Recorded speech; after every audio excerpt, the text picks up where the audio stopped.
America के president Trump और रूस प्रेसिडेंट पुतिन आजकल वार्ता में है कि युद्ध कैसे समाप्त किया जाए। सोचिए, यदि रूस यूक्रेन युद्ध आज समाप्त हो जाता है तो भारत को आर्थिक, राजनीतिक और रणनीतिक आयामों में कई महत्वपूर्ण प्रभाव देखने को मिलेंगे। आर्थिक प्रभाव, ऊर्जा की कीमतें। यदि रूसी ऊर्जा पर प्रतिबंधों में ढील दी जाती है तो भारत की तेल और गैस आयात लागत स्थिर हो सकती है या घट सकती है, जिससे उद्योगों और उपभोक्ताओं को लाभ होगा। मुद्रास्फीति नियंत्रण। कम ऊर्जा और कमोडिटी की कीमतें मुद्रास्फीति को कम कर सकती हैं, जिससे बेहतर आर्थिक विकास और स्थिर ब्याज दरें हो सकती हैं। खाद्य सुरक्षा। यूक्रेन गेहूं का एक प्रमुख आपूर्तिकर्ता है। एक स्थिर यूक्रेन बेहतर वैश्विक अनाज आपूर्ति की ओर ले जा सकता है, जिससे भारत में खाद्य मुद्रास्फीति कम हो सकती है। व्यापार और व्यवसाय, निर्यात के अवसर। यदि वैश्विक बाजार ठीक हो जाते हैं तो भारत अपनी आईटी सेवाओं, फार्मास्यूटिकल्स और वस्त्रों की अधिक मांग देख सकता है। रूस भारत व्यापार। भारत ने रूस से रियायती दरों पर अपनी तेल खरीद बढ़ा दी है। यदि युद्ध समाप्त हो जाता है तो तेल व्यापार की गतिशीलता बदल सकती है, लेकिन कुल मिलाकर व्यापार मजबूत बना रह सकता है। रक्षा संबंध। भारत सैन्य उपकरणों के लिए रूस पर निर्भर है। युद्ध के बाद रूस अपनी अर्थव्यवस्था को ठीक करने पर अधिक ध्यान केंद्रित कर सकता है, जिससे सैन्य आपूर्ति प्रभावित हो सकती है।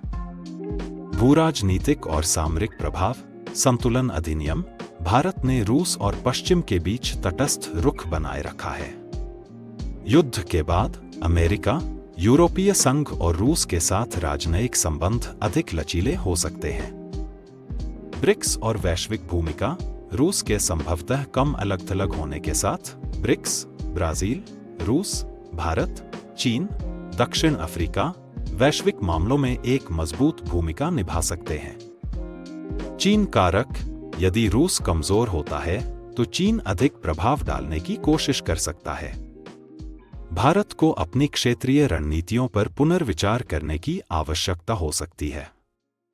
भारतीय शेयर बाजार। सेंसेक्स और निफ्टी वृद्धि। बाजार अनिश्चितता से नफरत करते हैं। युद्ध मुक्त दुनिया निवेशकों का विश्वास बढ़ा सकती है, जिससे भारतीय शेयरों में तेजी आ सकती है। विदेशी निवेश। वैश्विक निवेशक उभरते बाजारों में लौट सकते हैं, जिससे भारत के एफडीआई और आर्थिक विकास को बढ़ावा मिलेगा। रक्षा और सुरक्षा। हथियारों की आपूर्ति। यदि रूस युद्ध के बाद आर्थिक रूप से संघर्ष करता है तो भारत महत्वपूर्ण सैन्य उपकरणों के लिए वैकल्पिक रक्षा आपूर्तिकर्ताओं, फ्रांस, अमेरिका, इजरायल की तलाश कर सकता है। मेक इन इंडिया पर ध्यान दें।